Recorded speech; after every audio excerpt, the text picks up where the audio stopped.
Surat crime બ્રાન્ચની ટીમે બાતમીને આધારે રીઢા વાહન ચોરને ચોરીની મોટરસાયકલ સાથે ઝડપી પાડી આગળની કાર્યવાહી કરી છે।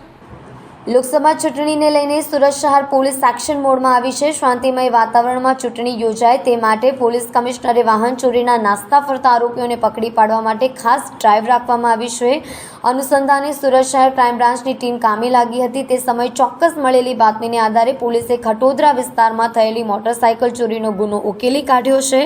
ઉલ્લેખનીય છે કે સુરત ક્રાઇમ બ્રાન્ચની ટીમે બાતમીને આધારે રીઢા વાહન ચોરને ચોરીની मोटरसाइकिल साथ झड़पी पाड़ी आगलनी कार्यवाही करी है।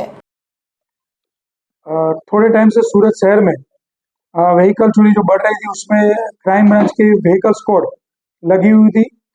उसको बातमी मिली कि सोनू पाड़वी करके जो यहाँ भटार में रहता है लड़का, वो मूल नंदरबार का है, वो व्हीकल चोरी में शामिल है। तो क्राइम ब्रांच की टीम ने वॉच लगाने के बाद वो आरोपी एक टू व्हीलर के साथ रंगे हाथ पकड़ा गया।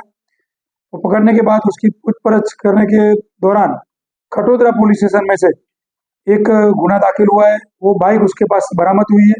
ये आरोपी अगाऊ 9 गुने में वांटेड रहा है और अभी उसको पकड़ के खटोदरा पुलिस स्टेशन में उसको हाजिर किया हुआ है।